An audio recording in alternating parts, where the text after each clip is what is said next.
welcome back to the Photobooth podcast. I'm Nicole, owner of Own the Mama Booth and Own Your Mama Co. And I have a very, very special guest today. We are joined today with Amber, who is the head of content at Photobooth Supply Co. Welcome, Amber. I am so excited to have you on the podcast. How are you doing? Thank you for having me. I'm doing so great. I told you I was so excited when you asked me to do this. So I am pumped to share about all things content, social media, and what have you. Yes. And this isn't just for photo booth owners too. Like, this is so valuable if you are a DJ, a photographer, videographer, anyone in the event professional space. All of this is going to be so great for you to listen to. So I hope you'll stay tuned in today. Social media is so important. And if you are not taking a hold of social media in this day and age, you're missing out on so much. So why don't we just dive right in, Amber?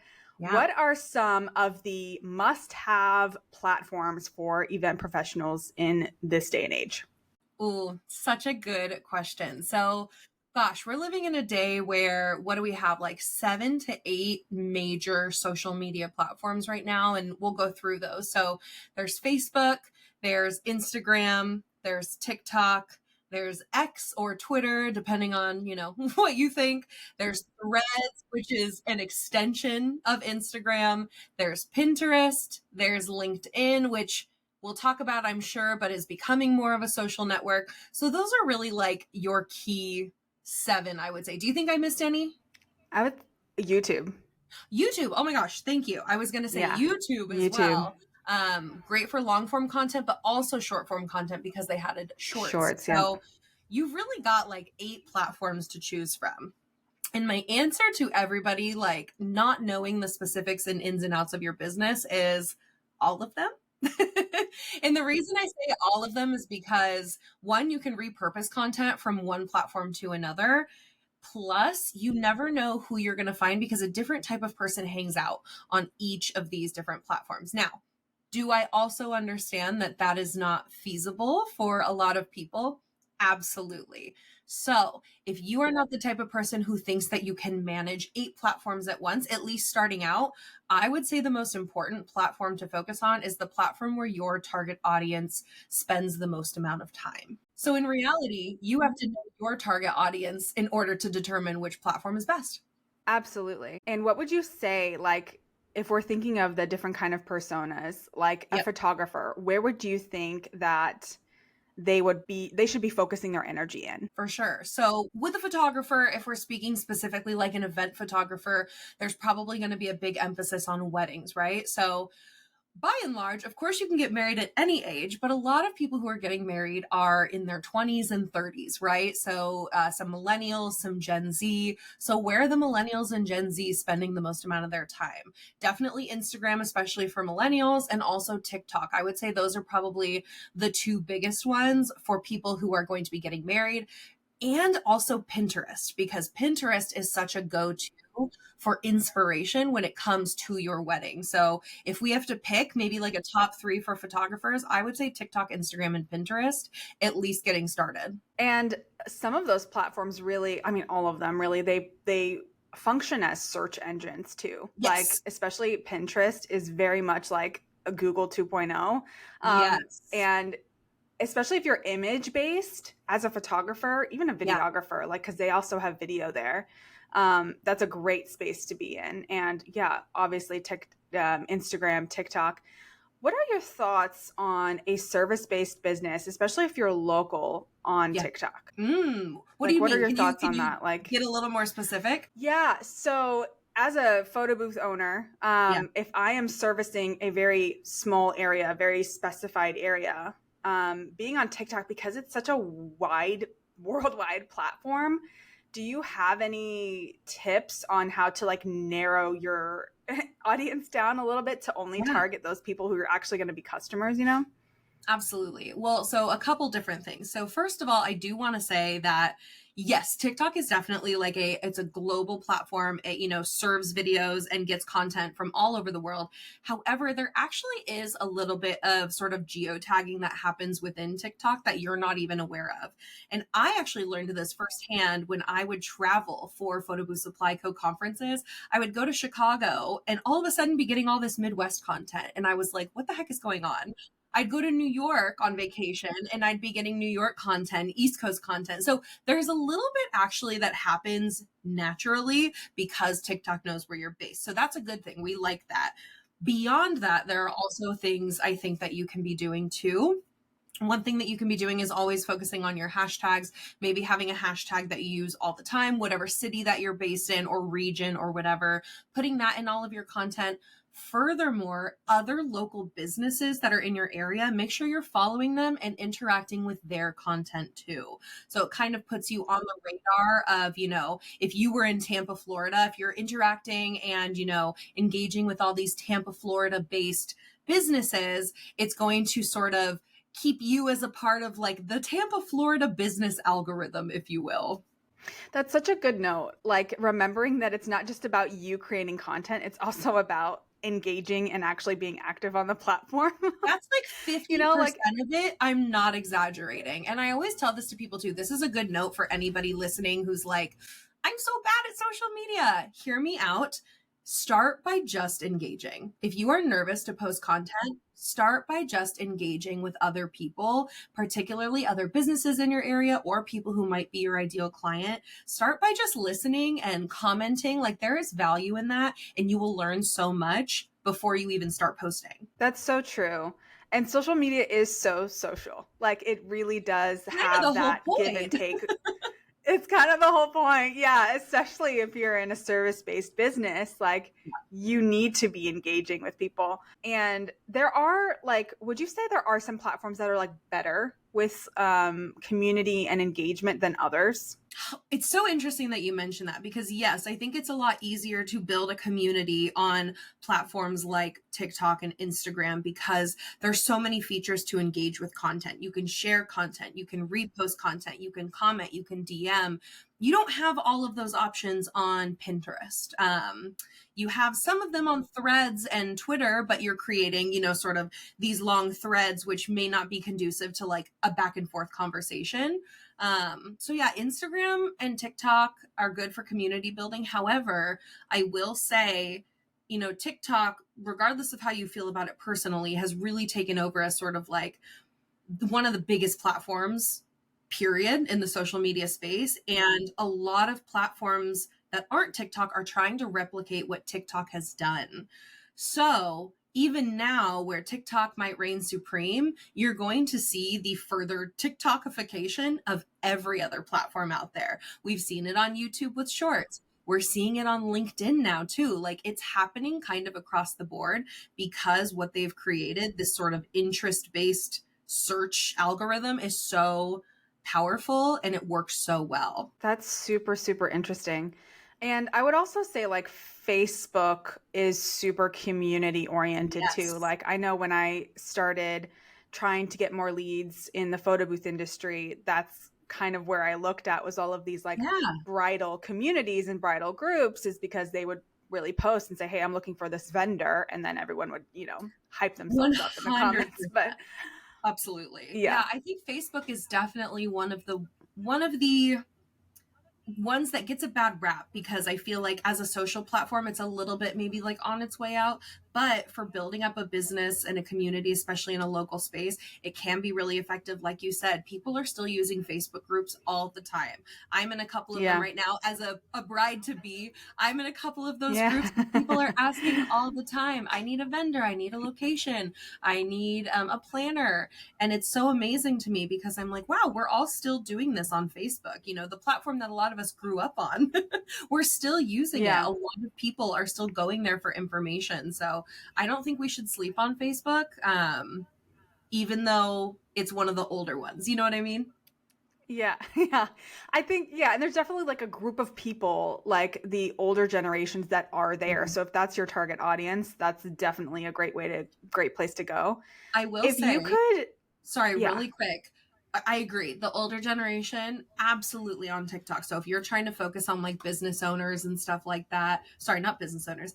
If you're trying to focus on corporate businesses, maybe, you know, kind of trying to get in with the C-suite, maybe Facebook is a good space for that too, along with LinkedIn.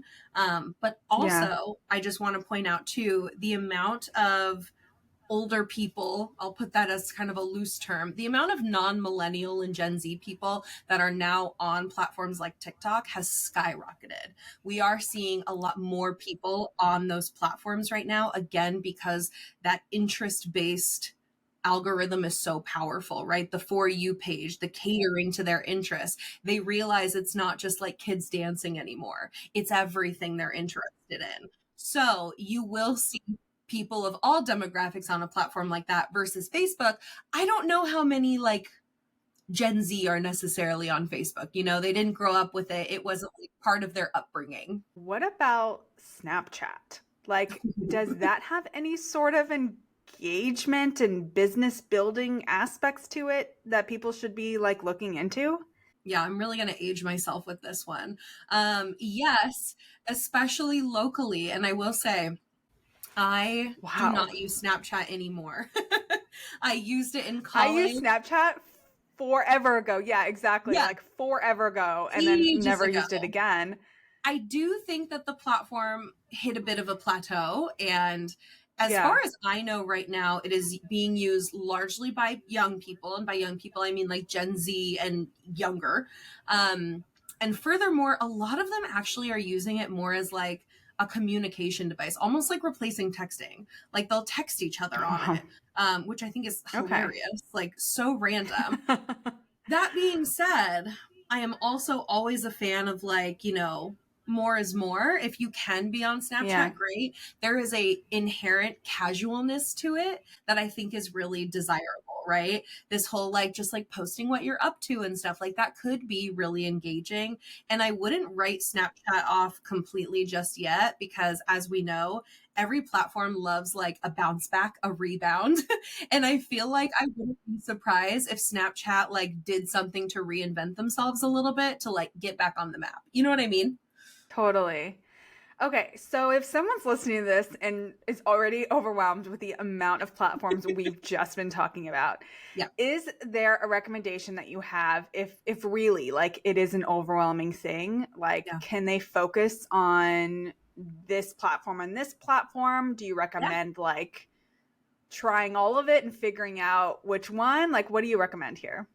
Yes. A lot of social media is a little bit of just trial and error, right? Like throwing the spaghetti at the wall and seeing what sticks. I would say the first thing that you need to do is get really intentional about who you're trying to target, right? So figure out who that is and then start in the places where those people are spending the most amount of time. If corporate is your goal, I would be posting on LinkedIn every single day. If you really are focused on weddings, I would be focusing on, the millennial and the Gen Z platforms, maybe getting on Facebook, kind of infiltrating some of those groups, trying to make connections that way. Really focusing on who your target audience is and where they are, I think is the best place to start. Now, I will say, in the modern age of 2024, there are also a lot of tools out there that can help you repurpose your content on all these platforms. So that way you're not doing it manually. Because I hear what you're saying, logging into 8 different platforms, per day to post something, I feel like I'd be hitting my head up against the wall. For Photobooth Supply Co., we post on all 8 of those platforms almost every single day. And I use a software called Later. Later.com is what it's called. And what's cool is that I can pre-plan those, and most of them will auto post. If the platform doesn't allow for an auto post, it'll send me a notification to go do it manually, like at the time that I want it. So that way I upload one piece of content, but I can upload it to 6 or 7 platforms at once. So it really helps streamline the whole process, because I do understand that it can be a lot, but my biggest recommendation is focus where you think the lowest hanging fruit is, and then maybe expand from there. Because I imagine your business goals might change too. I mean, asking you, like when you first started, are you targeting the same people now that you were targeting when you first started your business? Oh yeah, no. Like, yeah, for sure. Like when I first started, I was doing exactly what you said, like just throwing it against the wall. Like, let me try this, let me try Sure. that. Like, and getting, and so much has changed in my business since I started, and which I feel like it should. Like Yes. everyone's business should transform and change as you grow and Evolve. as you learn. Exactly. So my target audience when I first started and was totally different than now, which is great, but it also requires like different strategy in how I reach them, you know? Yes. And I'll say this too, even if you're not going to be posting regularly on every single platform, my recommendation is that you have maybe just a presence on every single platform, right? Secure that username. Secure your business name on TikTok, even if you're not going to be posting on it all the time, because kind of like Nicole's talking about, when your business evolves to a point where suddenly you want it, you already have some of the infrastructure set up. Same with something like Pinterest, same with something like LinkedIn, you know. You can even be posting on your personal LinkedIn about your business. Like there's no rule against that. So I would maybe secure the username, secure like the space, so at least you have something. And then even if you're not posting on it every day, that's okay. If LinkedIn isn't your bread and butter for getting leads, but you still want to be relevant, post on it once a week, once a month. Something is better than nothing. And I think we have to get out of this mentality of like, if I don't do it perfectly, it's not worth doing at all. Couldn't be further from the truth with social media. That's so good. So good. Okay, so we've talked about the right platforms to choose from. Now let's talk about how to craft engaging content on these platforms. What are some suggestions on the type of content that would resonate best with clients? For sure. Every piece of content that you're posting should have some opportunity for engagement. Usually, this is done through a CTA or a call to action. So, that could be something like asking a question in the caption, asking a question in the post itself. If it's a photo, maybe you just ask a question in it. If it's a video, maybe you have like a question at the end, you know, tell me your favorite thing that you learned in this video, something like that, right? So, that's a really easy one. You'll also notice that there are platform specific engagement opportunities. So as of what is it, July 2024, Instagram now allows you to put polls in the caption, which is super fun and super new. And I think people should be taking advantage of that because polls are so low risk and low ask. It's a really easy way to get people engaging with your content. So you can even say, hey, you know, vote in the poll. What's your favorite color backdrop? You know, or if you're a photographer, show them one image with 4 different presets on it and be like, which one is your favorite edit? Something like that, that just gets people thinking about your content in a different way. Oh my gosh, that's such a good idea because obviously like polls have been available in stories and that is like for sure the easiest way to get really great engagement in stories Totally. is yeah, polls, questions, those kind of things. So I didn't know that about it being available in posts. So I'm so excited. I want to start making polls. Use them. And then I always recommend to people too, every time you post something new, if the platform you're on has a story feature, so Instagram, TikTok, Facebook, I think has stories too. Share that post to the story to drag people back to the post, right? So give them ways to get back to your post. It's not annoying. People want to see it. You know, they're following you for a reason. So that's another thing I think we have to get out of is the mentality of like, I'm being annoying when I'm posting. No, you're not. You are ultimately providing solutions for people. So get that idea out of your head. Exactly. Oh, and one thing I wanted to mention too was repurposing content.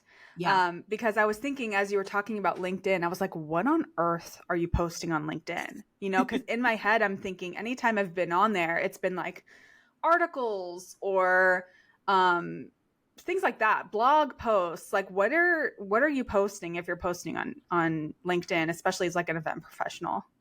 I mean, first of all, one of my recommendations for people in order to rank organically on Google is to have a blog.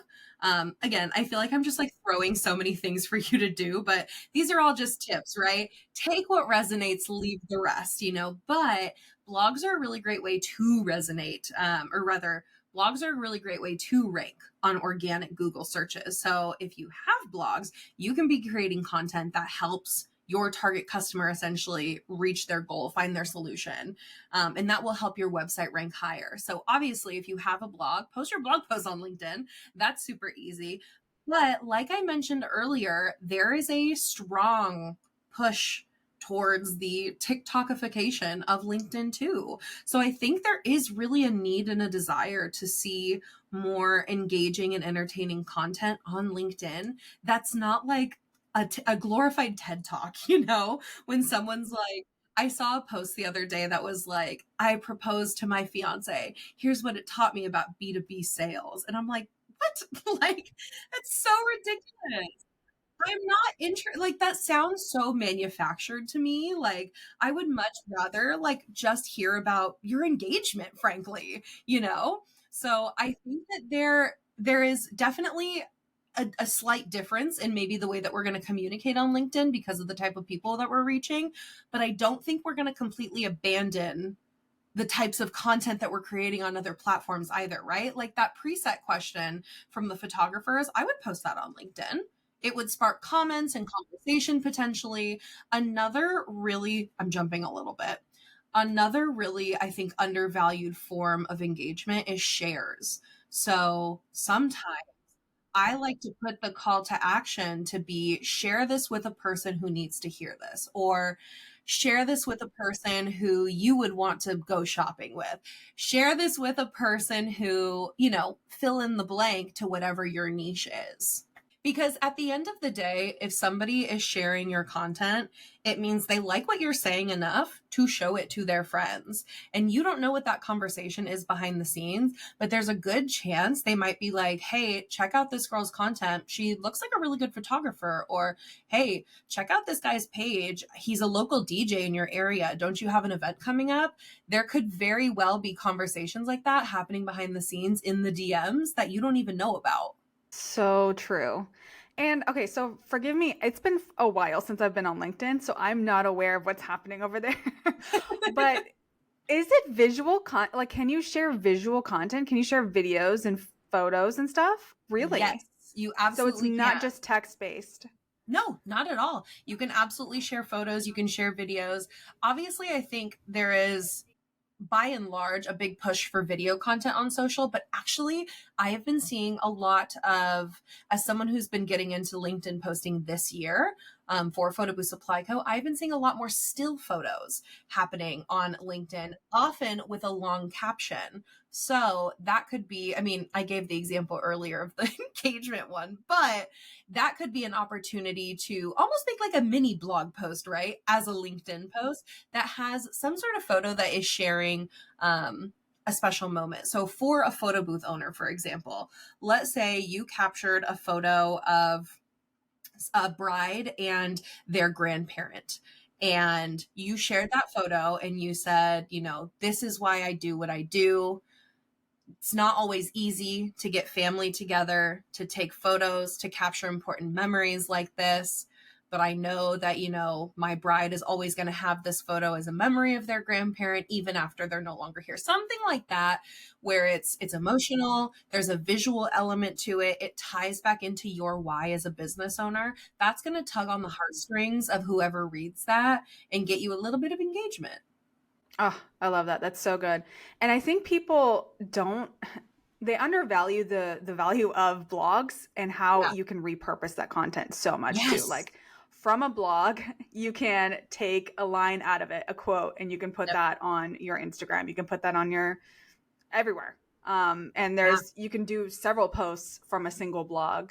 You can even like you can generate case studies on your corporate clients. Like how many photos did you do? Like what was the ROI for your client? Like there's so many things you can do with blog posts. Another piece of advice that I have, especially for people who are maybe feeling a little bit burnt out on video content, because I know video content often takes a lot more energy to put together. So if you are feeling a little bit burnt on video content, I think that we have seen a really big rise, especially with sharing of memes on different social media, or funny content or relatable content, right?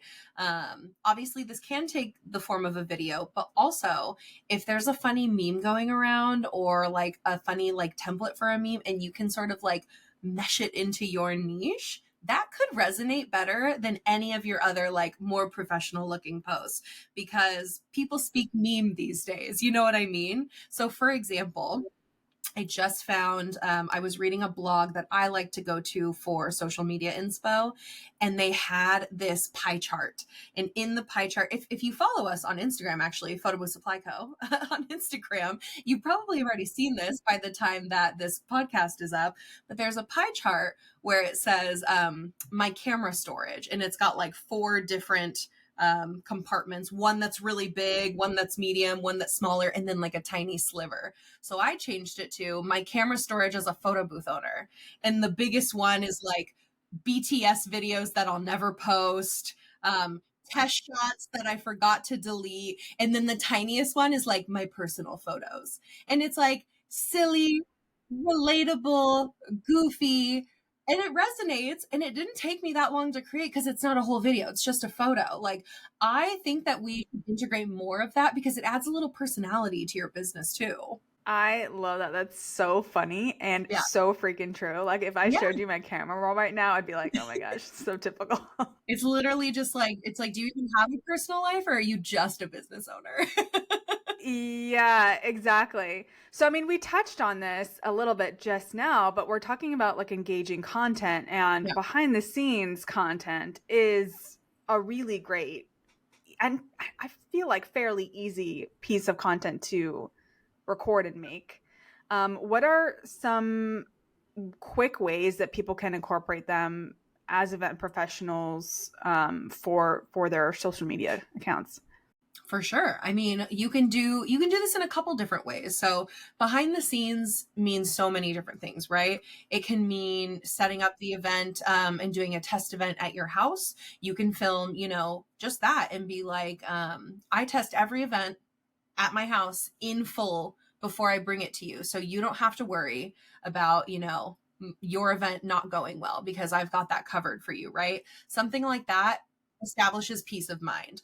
You could also do something along the lines of, sometimes I see people get a little bit snarky about like charging their worth, right? So you could talk about how like what you think you're paying for, and it's just like a video of the photo booth at the event. It's like what you're actually paying for. And then you have clips of the setup, clips of getting everything taken down, clips of you coming home and putting things together, clips of, I don't know, all of the things, clips of your bills from your insurance and printer ink you had to buy, and all of these things. So there's different ways that you can incorporate your BTS into content that sends a message, right? So maybe you're kind of explaining like, these are all the things you're actually paying for, not just like the 3 hours that I'm at your event. You can also show like day in the life stuff. I think people are inherently curious about peeking behind the curtain. And what this accomplishes is it humanizes your business, because now we've put a face to the business. And that is so important. I feel like a broken record when I'm always telling people like, let people see you, let people know who you are. You are the thing ultimately that differentiates your business from any other business in your area. So we want to see it. It's so true. And I wish more people would do this, because it's such a great way for your clients to get to know you before they even reach out to you. 100%. They get to know your personality. They get to know what it'd be like to work with you. And it just kind of bridges that gap, so that they really have this feeling of like, they're not just another number. They're not just another paycheck. They are a valuable person, and it's a person to person thing. And we're in the service industry. We're people person. We have to be, showing our face. We live in a world where I think a lot of people struggle with social anxiety. And so knowing a little bit about you and who you are and what you look like and what you act like can kind of help like ease some of those anxieties, because a lot of anxiety just comes from the unknown. So you get to help, like you mentioned, bridge a gap by already kind of saying like, this is who I am. I'm putting myself out there. And then it gives them the opportunity to kind of meet you halfway. I think another thing that people need to take advantage more of is testimonials, and really kind of sharing those testimonials in their content. Like, what are some do you have any ideas on how they can showcase that best in social media? For sure. I mean, the easiest way to do it is to do it at the event while you're there with whoever the client was. Film them right then and there. Like, most people are going to be fine with that. Not everybody, and that's okay. Even if it's not necessarily like the client, right? The bride, the groom, the birthday girl, the birthday boy, whatever. Even if it's just a guest. Hey, how did you like the photo booth? What was your experience with it? Having somebody speak positively about the experience they had with your business on video, so valuable. Something that you can repurpose, put it on your website, put it on your social media, put it in your emails, like put it everywhere, right? Because you want that to get out there. Furthermore, in your follow-ups after the event, you should always be asking, even if it's just text, right? Tell me about your experience. Give me that feedback, because even if it's just text, I will say this too. Again, I know there's such a push for video content, and I do think it has a tendency to resonate more, but even a screenshot of some text, of a text message, can really like go a long way these days, because it feels authentic. It feels real. You know, when I see somebody screenshot a text message, I'm like, that's real. You can't just like fabricate that. You know what I mean? Like, that feels very authentic. So even if it's something as simple as texting them days after the event, hope you had fun, just wanted to know what your thoughts were, where can I improve? You don't always have to come at it from a place of like, compliment me, right? Ask for genuine feedback, and then hope for the best that you get like maybe some screenshotable content. Yeah, exactly. And you have to think too of like when you're going to invest in a service, whether that's photography, videography, photo booth, DJ, you're investing a lot of money. And so like doing your research is kind of part of it before you make that big investment. And so we all do this. We all go to Google. We all search for reviews, you know? So making sure that you have those testimonials is going to be so important. And I mean, I've seen it where someone will pick somebody because of the amount of reviews they had, or like the quality of the review. It's not just, it was a great booth. Like, you know what I mean? Yeah. Platforms like Amazon and Yelp and even Google Business, like making reviews such a prominent part, I think have really pushed forward the idea that like a review is worth its weight in gold, essentially, right? Also, and I know that we were maybe going to talk about this, but I just had an idea.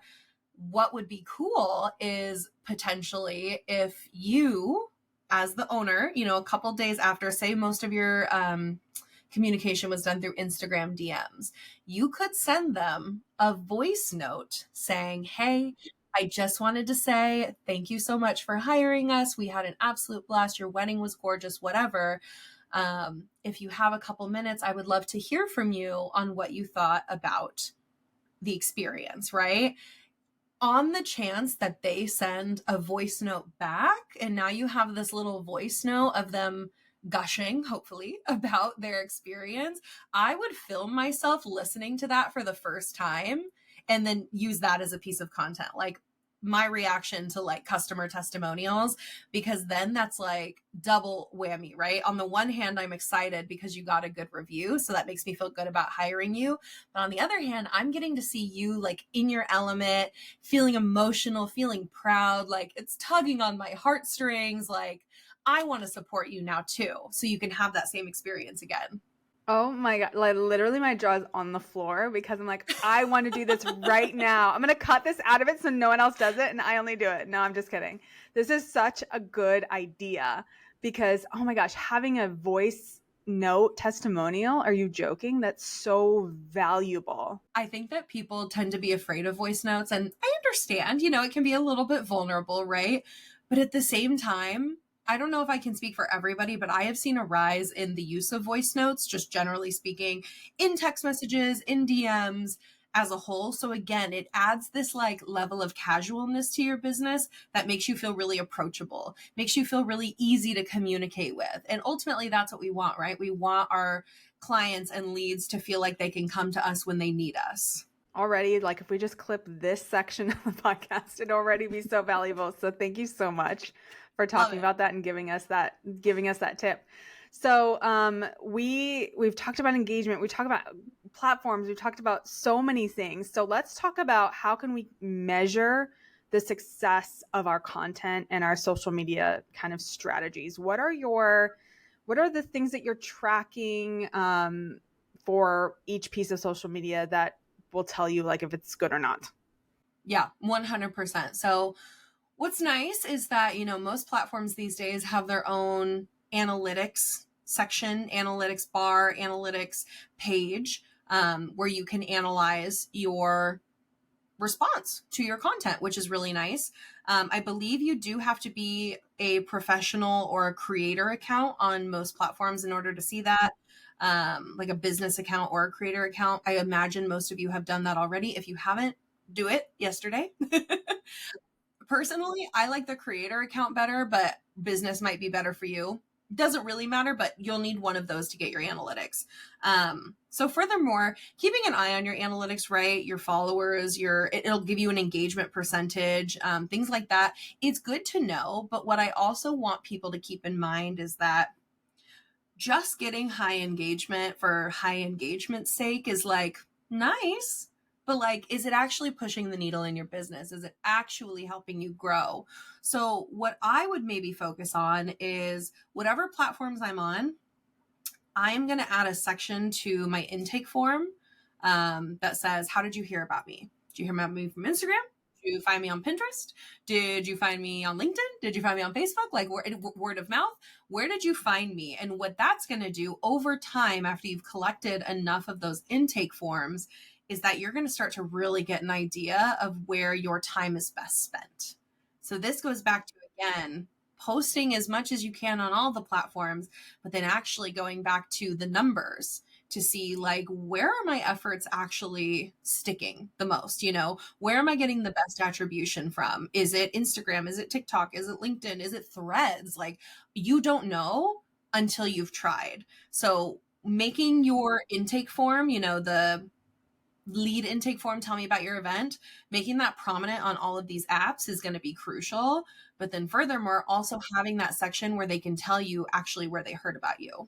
One thing I wanted to ask was, there is this idea that you have to have a large following on any platform to be successful. Mm-hmm. Would you say that's true for a service-based business? Okay. No, I really wouldn't. And I mean, just like on its face, right? So I live in the LA County area, right? Somebody who lives in the middle of Arkansas is probably not going to have as big a target audience as I'm going to have. So why would it make sense for like that person to be chasing, a huge following when like you might live in a tiny town? Followers at the end of the day are mostly a vanity metric, unless your followers are full of your target audience. That is really the goal. So if you live in a town of 6,000 and you have an Instagram following of 600, you got like 10% of your town potentially in there, right? It is so much more about the quality of the followers than the quantity. And I wish people would understand that social media is not a game of chasing virality. It's really, really not. At least in this business where you're trying to become, a go-to like service provider in your area. If you wanted to become an influencer, virality would be a different story. But if we're just talking about growing your photo booth business, I think it's so much more a quality game than a quantity game when it comes to followers, which is why I'm so big on like, that kind of has to be the key of your whole strategy, is like, who are you actually chasing? Who are you actually trying to target? Stop chasing virality and start chasing your target audience, like, period. Boom. I love it. That's so good. This has been such a great conversation, and you have also put together the largest guide I think we have yet. Yeah. It is a complete guide to marketing for event-based businesses, and we have it available for you for free. I'll have it in the cards above and the link below. This is full, like, would you mind just kind of doing a brief overview of what's included in this and like the value of what this guide is? Yeah. So obviously today we really focused on social media, but social media really is one piece of the pie when it comes to marketing. You also have your website. You also have your email and your email list. There's also just your ability to self-promote, right? Which I know is so dreaded for so many of us. So I wanted to create this guide with the help of, other people at PBSEO, because combined, we have over 10 years of experience in the events industry. So we wanted to pull all of the best tips on all different aspects of marketing to make your life easier, but also more effective when it comes to promoting your business. So everything I said, your email list, your social media, your website, SEO, and ranking on Google, it's all in that guide. Like I said, it's a bit comprehensive, but it's totally worth it. It's worth it to spend the time, the maybe 20 minutes it'll take to read it all. And if you implement, little things week by week, you will start to see the needle really move in your business. Thank you so, so much again for your time, for your wisdom, for your resources. This has been so great. And I'm already taking things from this conversation and going to put them in my business. So I so appreciate this. Thank you, Amber. And we will chat with you soon.